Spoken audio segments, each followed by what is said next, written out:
This episode is equal parts love story and public service announcement. From previous episodes, you know that we have two Beagles, and I want to give you the quick backstory on those two because they're going to factor in significantly going forward in future videos and adventures. So you should get to know them and know why they're with us. So I've never been a dog person. My parents have had dogs, but I've never had a dog in my household as an adult. And I'm not going to say I was a cat person, but I like cats. But we've had no pets in our house for the last, 6 years or so. And one day my wife approached me about the idea of getting a dog, and not any specific kind of dog, just a dog. And I immediately blanched and panicked that my life was going to change forever and wasn't really keen on the idea. However, one day she called and said to meet her at the local shelter because there may be the perfect dog there for our family.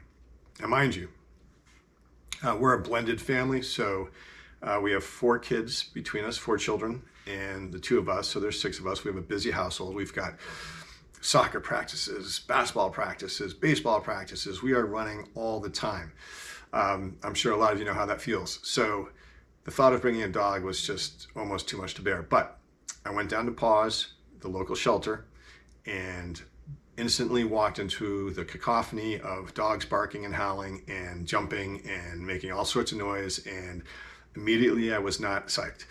However, sitting demurely in a crate off to the side was a little tiny Beagle, sitting there quietly and not barking and looking as cute as could be. And it turns out she was a little 13-inch Beagle.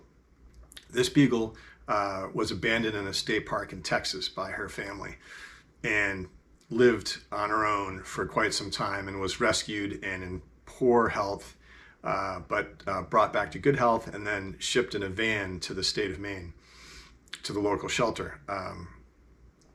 She had not been treated well, however, and was quite nervous when we took her for a test drive, overnight test drive. But she quickly fell in love with us, almost as quickly as we fell in love with her. And I credit my wife for all of this because I didn't think I had room in my heart, and I definitely did.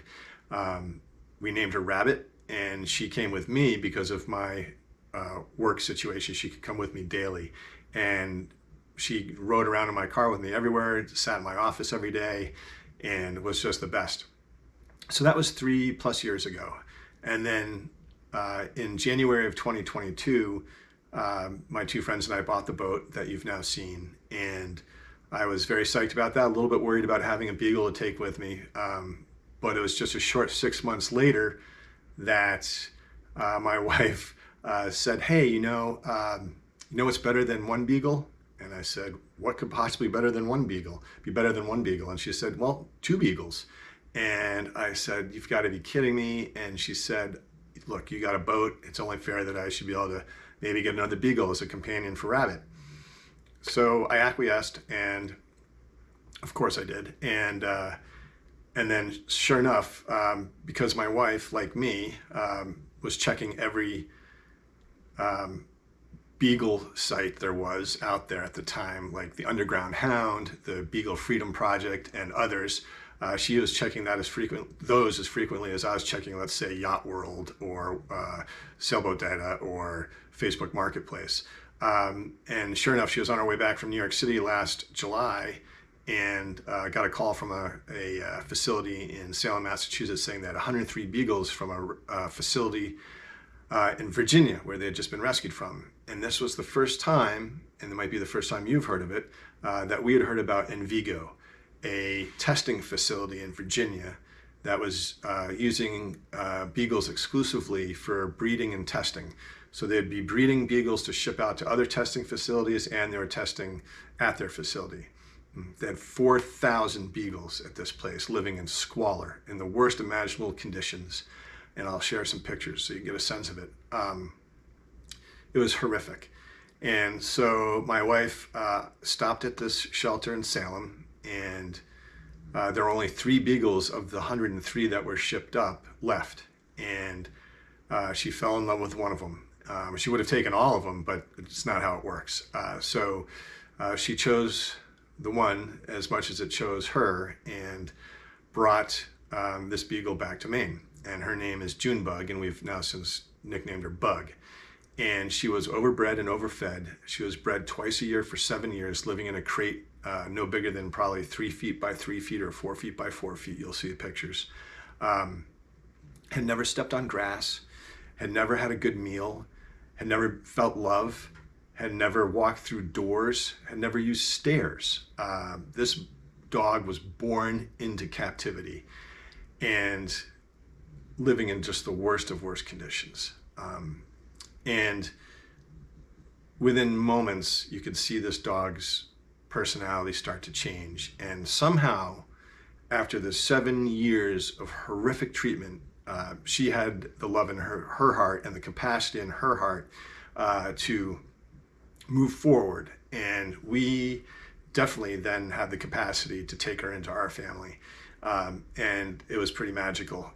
However, within a week of Bug arriving in our household, we now had 2 13-inch Beagles, both girls. My wife was going out of town, and I had a sailing trip planned with 2 of our children. And I was reluctant to give up the trip of sailing, and so I opted to take the Beagles with us. And these Beagles turned into what we call seagulls. And they don't particularly love water, but they loved being on the boat. They loved being with us. And Bug, 1 week removed from absolute hell, maybe a couple weeks from when she was in Virginia to actually being in Maine, but nonetheless, over a very short period, she went from hell to sailing on a sailboat on the coast of Maine with another friendly 13-inch Beagle and a loving family. And it changed her life immediately, and it certainly changed ours. And it was a very special time. And she's come with us on a number of adventures since on the boat, and they come with us on adventures wherever dogs are allowed. So the public service announcement aspect of this video is, look, there are companies out there that do horrible things to animals, and Envigo was one of them. And there are others. It's estimated that between 50 and 60,000 dogs of all kinds are in captivity in the United States alone and being tested on and used for testing, and probably 17 to 20,000 of them suffer pain on a regular basis on account of that testing. It's horrific. So, and I credit my wife with this, we're now hyper aware to which products are used in animal testing. And there are 3 specific logos. They happen to be rabbits, like the name of our first dog, or bunnies, some people call them, the bunny logo. There are 3 specific ones that are used, which I will share here. And if you see one that doesn't look like this, it may be a fake, because people are cruel and manipulative, and there are fake logos out there to trick you into thinking that they're animal cruelty free. So these are the 3 that you should trust. And if you're thinking of getting a pet, cat, dog, whatever, consider a rescue, because they are the sweetest animals, and they will love you to the day they are no longer on this planet, and they will follow you to the end of the earth as well.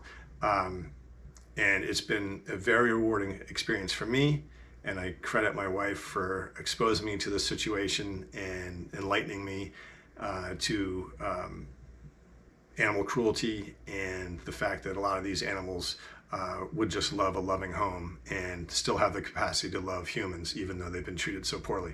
So, long story short, we hope to be sharing lots of videos of these 2 clowns with you, and we hope that you can share some stories of maybe of your rescue animal, and we would love to hear them and share some pictures, because if you've rescued an animal, you know how special it is, and if you're thinking about it, we can't recommend it enough. So, just to prove that they are here and with me almost on a daily basis, we can take a look down here and see these 2 sleeping. And they come to my office every day, and they are terrific, and you're going to be seeing lots more of them. So stay tuned. Please subscribe. Please share these videos with your friends who might be interested, and please give us a thumbs up. And we expect to have some fun adventures on the horizon. Spring's right around the corner. We've got a lot of great boat projects coming up. And so stay tuned, and we'll see you soon. All right, take care. What? What? Say it again.